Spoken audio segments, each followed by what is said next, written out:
All right, so what are the Carolina Bays? Simply speaking, they are elliptical shaped depressions found all across the East Coast, through a couple of the southern states, and then up into some of the western states like Nebraska and Kansas. They all have a raised sandy rim, and they all have that unique radial alignment towards the Great Lakes. I mean, that's as simple as it gets. You know, elliptical shaped depressions. It doesn't matter about the size, but they all have very elliptical shapes, and they have that radial alignment up to the Great Lakes. They literally all point right to the Great Lakes. How many of them are there? If you go into Wikipedia, which is a whole nother conversation that we'll have some other time, but if you go into Wikipedia, it will say that there's around 500,000 of them. That's a little over exaggeration. I could say with confidence that there are at least over 70,000 of them. I mean, 70,000, that's a lot. But there are at least that many because of the work of Mr. Michael Davis. He's the one who runs the Carolina Bay Survey. And he's gone in and marked, measured, and aligned at least over 70,000 of these Carolina Bays. And they go by other names. You know, not to confuse anybody, but you know, the term Carolina Bay itself actually refers to a type of bay tree that grows within these elliptical shapes. And it's not necessarily like a water bay, even though a few of them do contain water. That's not where they get their name from.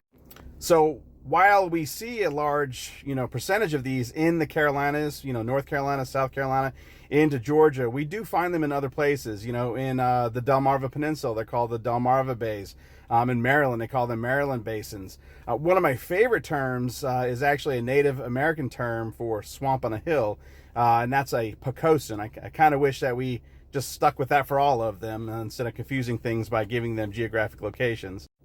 And as I already mentioned, you can go halfway across the continent to places like Nebraska and Kansas, and you can find these same exact elliptical shapes with the same orientation, and they call them Nebraska rainwater basins or Kansas rainwater basins over there. So, these things are not just confined to the Carolinas. They're all over the place. And as I mentioned, they all point pretty much to the Great Lakes region of Michigan.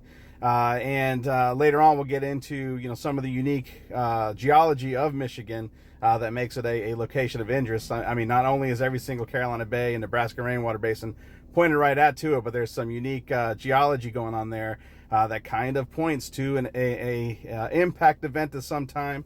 But again, we'll get into that a little bit later. But first, let's take a look at a couple examples.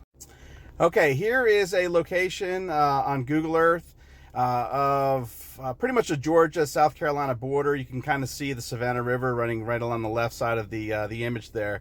And as you can see, it's all farmland. It's all high and dry. You can see where the roads are. You can see where individual farms can be found. And if you start to train your eye, you can start to see some of the elliptical shapes that would be considered a Carolina Bay.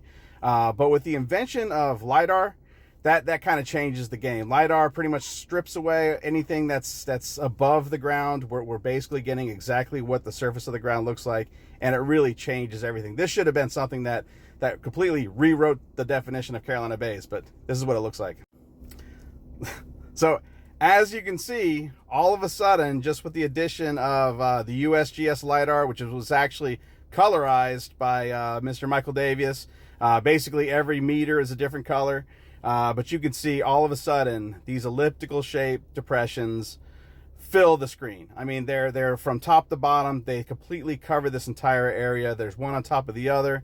Again, this is very unique, and it's a very dominant feature in the coastal plain of the entire East Coast.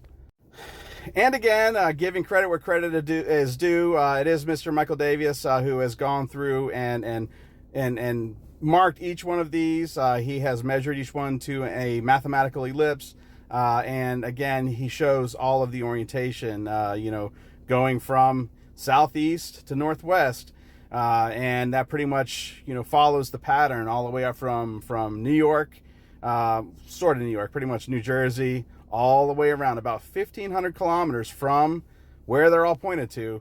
we find these features. And again, they go by many different names, but the characteristics are the same.